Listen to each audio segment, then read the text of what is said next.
Atlantic Street Center has been serving the children, youth, and families of the Seattle-King County area since 1910. We partner with families and communities to raise healthy, successful children and youth through services including counseling, early learning, youth development, domestic violence, and education support for school-aged children. Committed to serving the African American community, Atlantic Street Center provides services and support for all marginalized people. Learn more at AtlanticStreetCenter.org. This is Paul Schneiderman, the host of Sports and Stuff on Rainier Avenue Radio. Sports and Stuff is a sports show that focuses on the game day aspects of sports and also the business, policy, legal, and sociological aspects of sports. Tune into Sports and Stuff and listen to my interviews with athletes, authors, administrators, politicians, and others. Phil-Am Radio, servicing the Filipino and Filipino Americans all over the world. Phil-Am Radio, streaming live in the internet every Tuesday from 1 o'clock to 2:30 p.m. Seattle, USA time. We are your host, Kuya Bert Kawili, Emma Heron, and Manny Panganiban. Phil-Am Radio. On Saturday, June 19th, It Takes a Village presents the 5th Annual Juneteenth Festival from 11 a.m. to 6 p.m. at Othello Park. Come out for a history lesson, marketplace, COVID vaccination, jobs, housing, healthcare resources, and more. Performances by DJ Remy, Zambuco Marimba Ensemble, Jonesy and Friends, DJ Mix America, Washington Diamonds Drill Team and Drumline, Raven Speaker, Lincoln Wilmore, Logic Amen, and Seattle City Council candidate Nikita Oliver, plus a Trica Diamond Twerk Shop, Dance Fitness Collective 206 demo, and guests Elmer Dixon, State Senator Rebecca Saldana, King County Council Member Girmay Zahilai, and Christiana Obey Sumner. Sponsored by Seattle Parks Foundation, Public Health Seattle King County, Safeway, Impact Public School, American Federation of Teachers, Cole Construction and Remodeling Inc., and Cafe Red. It Takes a Village presents the 5th Annual Juneteenth Festival, 11 to 6 at Othello Park. Rainier Avenue Radio, your community radio station will provide you with more information. Rainier Avenue Radio.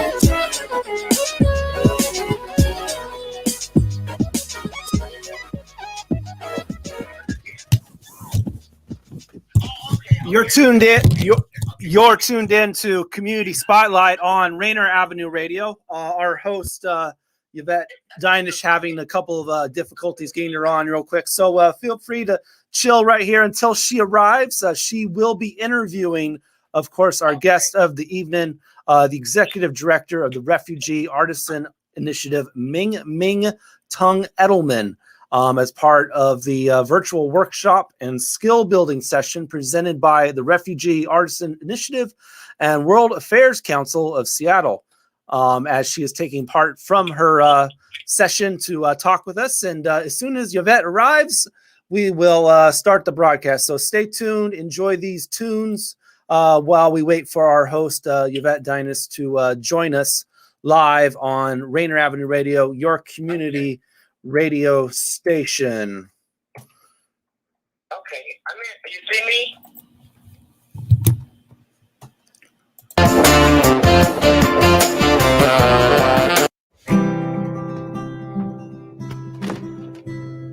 Easy as the breeze, simple like a child, feeling so free, feeling alive. It's all with ease. Oh,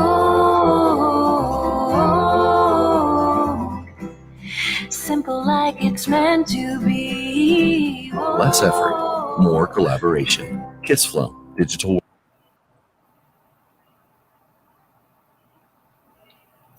Greetings, Rainier Avenue Radio World listeners. You're listening to a special version of Community Spotlight with me, one of your show hosts, Yvette Dinish. And tonight, as Daniel has already spoken to you, is Ming-Ming Tung-Edelman, the Executive Director of the Refugee Artisan Initiative.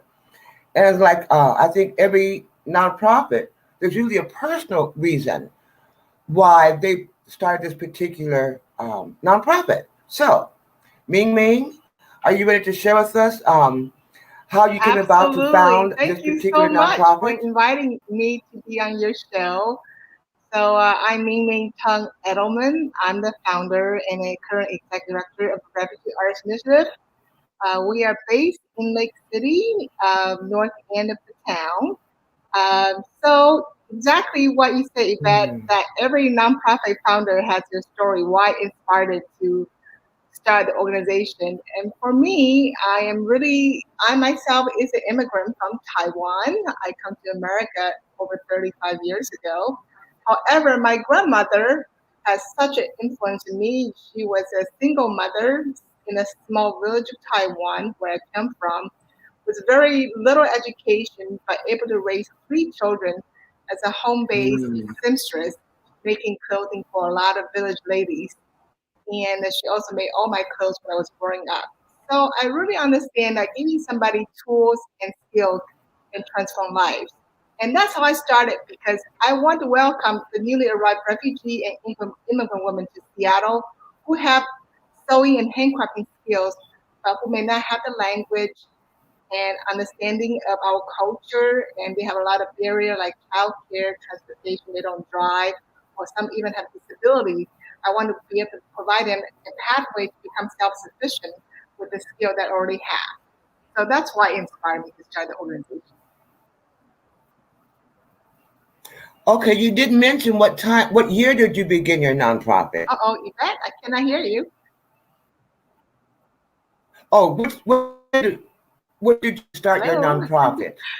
So anyway, that's how we started in about almost 5 years ago with the organization. Oh, 5 years ago? Okay.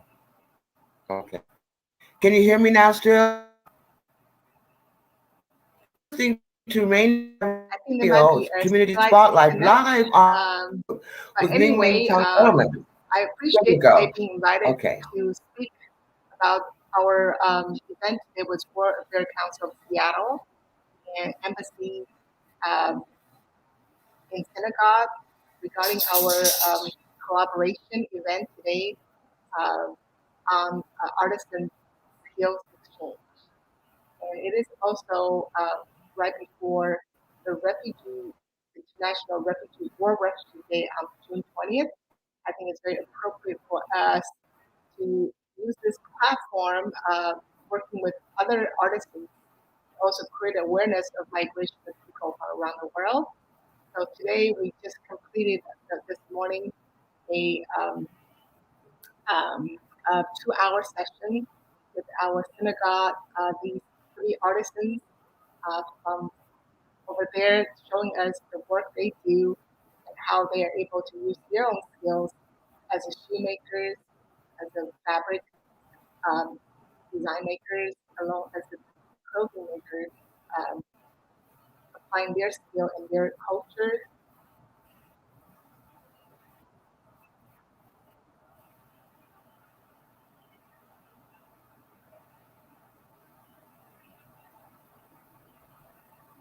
In Seattle as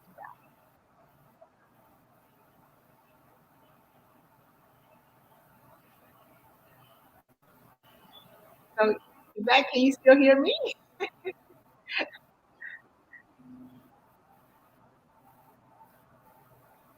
And it sounds like it's a lot of work putting this together. We have a little bit of a technical issue. I would just sort of continue speaking. Hopefully that is able to join us. So anyway, back to kind of that question about what inspired me, and it's not only I'm inspired by my grandmother and trying to having her as sort of uh, you know my role model to create something that can really allowing the woman not just live in Seattle. And when I first started this program almost 5 years ago, I was also inspired by another person who was Camille Steen. She was my instructor at University of Washington when they used to have a fashion certificate program. I myself love fashion, and because my own daughter was also very creative, she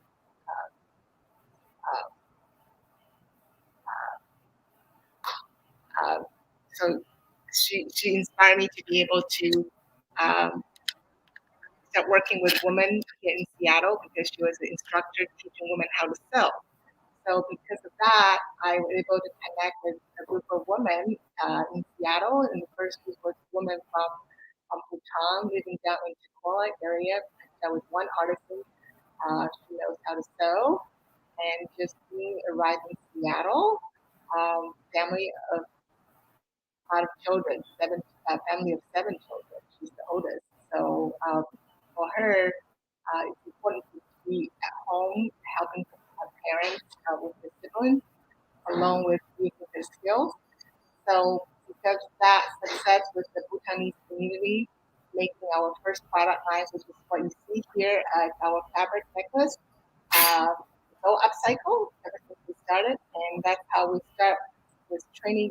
She was able to train other women from Bhutan, and then that's how we started our first program. Okay, well, you come along to what, 5 years? So anyway, I know that our hostess Yvette will hear me better from my headset. So hopefully that you can hear me better with my conversation with Yvette if I put on my headset. Okay, okay. Is that better for you? Can you hear me better, Ming-Ming?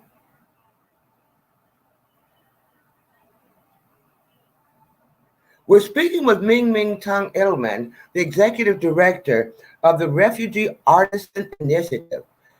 The name sounds kind of cool as well. How did you come up with that name, Ming-Ming?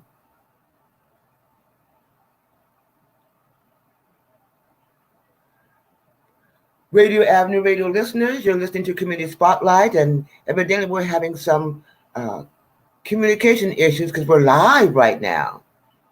And you know, Rainier Avenue Radio.world is your community radio station with a variety of programming. And what programming is the show you're listening to right now, Community Spotlight. And let's check back in with Ming-Ming. Can you hear me now?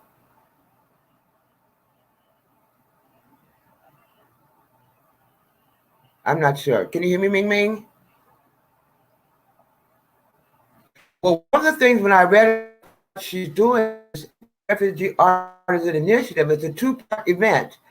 And what intrigued me was the part that there will be artists from Senegal as part of what she's doing.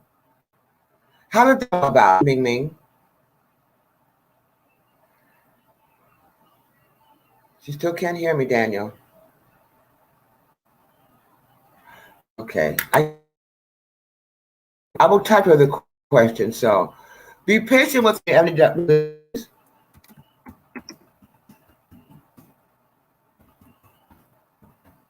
as we adapt to old school communication. Typing. Okay. I'm asking Ming-Ming, how did she come up with the name? The Refugee Artisan Initiative.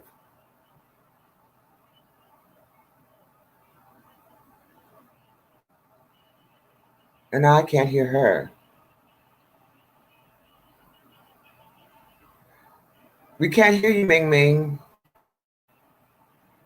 And this is the joy of live broadcasting, y'all. Technical difficulties. We can't. Let me do this.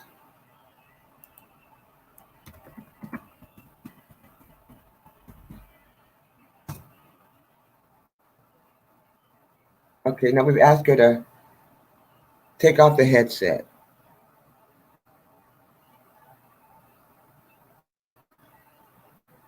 And of course, Rainier Avenue Radio World listeners, if you have questions, this is Facebook Live. And we have time for your questions. Of course, we'll be glad to take any questions you have.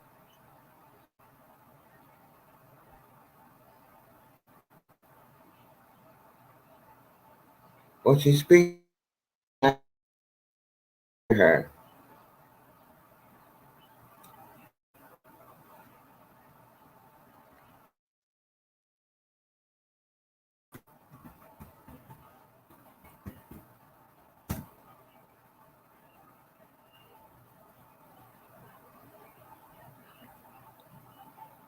You're live on Facebook with Community Spotlight. Yvette Dinish, Daniel is our engineer. Ming-Ming Tung-Edelman is on the other end. However, we are still having technical difficulties. Again, she's the executive director of the Refugee Artisan Initiative. And I think that kind of says a lot, that she's working with refugee women, particularly, specifically as well. And evidently it's globally because, like I mentioned earlier, we will be working with, speaking with artisans from Senegal in part 2 of her initiative. Can't hear you, Ming-Ming.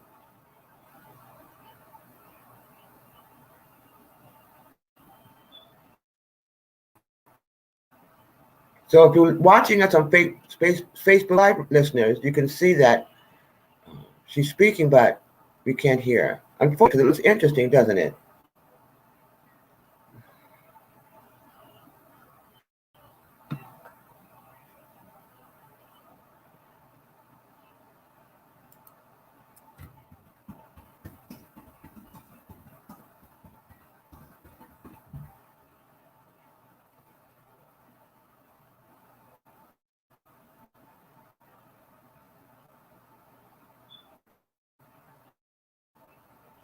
And while technical difficulties to resolve themselves, don't forget to go to the Rainier Avenue Radio.world Facebook page, website. There is a slew, I tell you, of Juneteenth events going on. And a lot of them, of course, your community radio station, Rainier Avenue Radio.world, will be covering them. We'll be covering them. So please go online, Facebook, Twitter, Rainier Avenue Radio.world, and see what events that they are promoting and are involved in.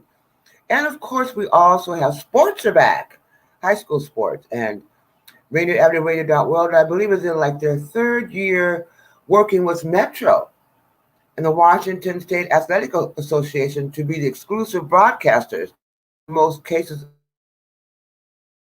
And that's a big deal, y'all. So also, as long as you're on the website, look, check that out too. And if you're from Seattle, or you have kids that play on some of the local Seattle sports, even if you don't live around here, you can still catch them, the sports, on the live broadcast of Rainier Avenue Radio.world's Metro League Sports. It's been going on for a couple of years now. The broadcast live, and actually, Rainier Avenue Radio.world has broadcast the state championships on several sports. So part of being a community radio station is covering sports. We're trying to cover everybody. So while you're on the website or Facebook page, check out the other programming. There's quite a Facebook host. Variety of programming, sports, dieting, real estate. Your community radio station, Rainier Avenue Radio.world, we've got you covered. Again, we're working on straightening out these difficulties. see if we can get this back on track, because I'm sure her story is interesting. Ming-Ming Tung-Edelman of the Refugee Artisan Initiative.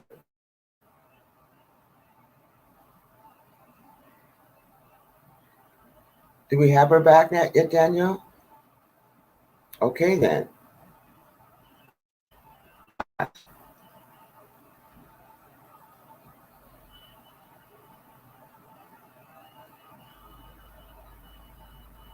So also, as we're waiting to get back communication with Ming-Ming, go to her website, the Refugee Artisan Initiative.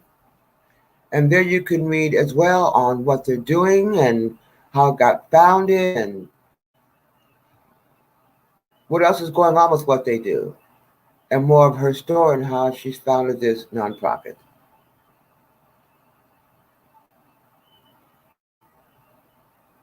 Ming-Ming, can you hear me now? Because I cannot hear you. You cannot hear me? I can hear you just fine. Now I can hear you. Okay, now I can hear you. There's quite a delay. So we missed most of what you were saying due to technical difficulties. So go, please share again what you were sharing before.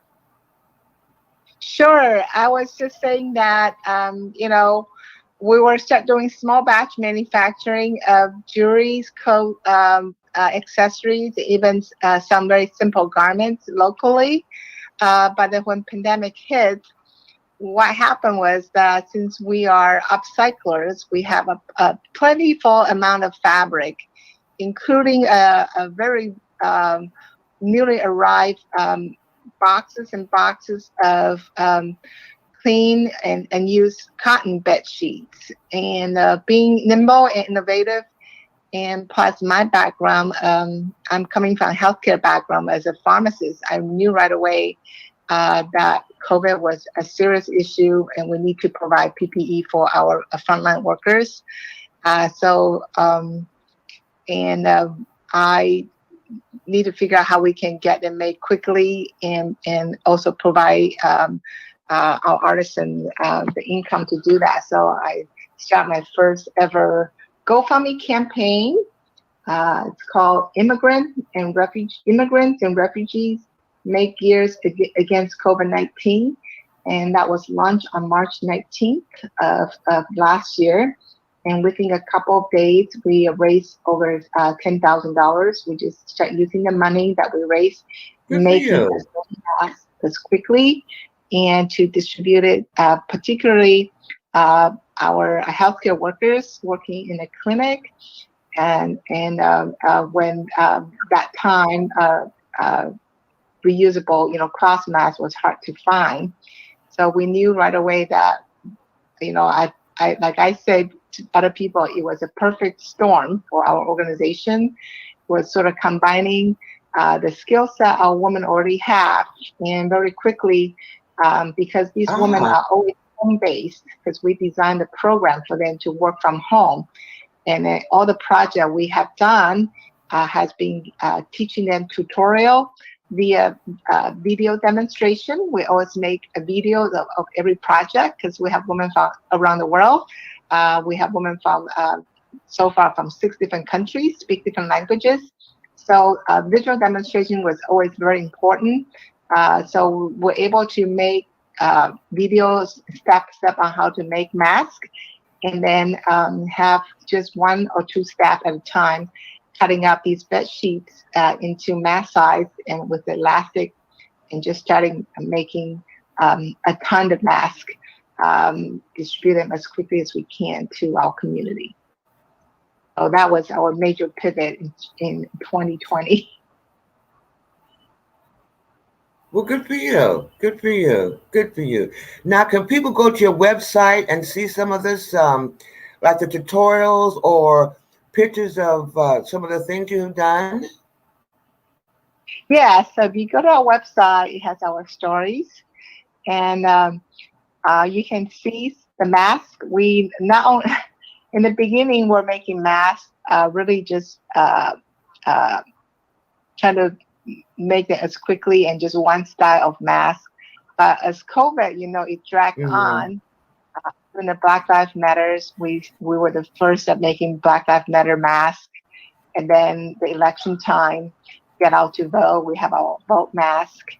And then we have RBG when she passed away. We have RBG mask. And with our first Vice President Kamala Harris, we have her mask. So we're also using a mask become sort of advocacy what we do, and then we're also realizing there's also people with hearing issue. They need a lip reading mask.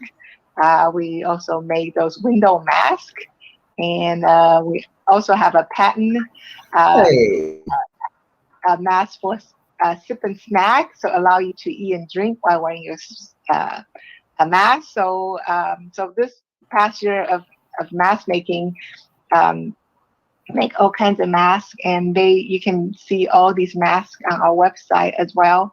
And our masks are also currently being displayed at the Winlook Museum. If you ever go to the Winlook Museum National District, you can also see that they're being displayed over there as well. Well, that's wonderful. Bravo. Well, I'm pretty intrigued about some of your masks now. And I'm glad that we could see them online. So they're available to order? They're available to order for sure. Also, we have a children's size, adult size. We have made over 80,000 masks this past year. What? Online, and also donated to places such as Navajo Nations that were being hit very hard by COVID. And we also have even City of Seattle, Metro bus drivers. They still have to continue to drive. So in the very beginning of the pandemic, we made over 15,000 masks for our bus drivers around Seattle. So we become a mask expert because of COVID. Evidently, well, bravo. Bravo, Ming-Ming. Well, we have like a minute left before we're done. It goes quickly, I know. So is there anything you want to share with our Facebook Live audience? And this will be archived as well. Anything you want to make sure that you let them know? But two things. We have an event with the Welfare Council of Seattle, working with sort of a skill exchange with the Senegalese artisans. The part 2 will be next Wednesday. You can on the 23rd at 9 a.m. you can join us at opportunity to see our artisan doing demonstration of handcrafted project they're working on. And as a nonprofit, we always welcome your support through donation, and in our case also purchasing. All these proceeds are going back to the program to support the artisans and the programming that we do. And lastly, as a World Refugee Day, well, thank you so much. On the 20th, so we want to recognize the resiliency of refugee women that come to our community, and we are here to welcome them. We want them to thrive and continue to be successful here in Seattle. Well, thank you so much, Ming-Ming. It was a pleasure talking to you. I'm sure that the Rainier Avenue Radio App listening audience appreciates it too. Good luck with what you're doing. Thank you, Rainier Avenue Radio World. You were listening to Community Spotlight. Thank you for listening. Okay, thank you for your invite.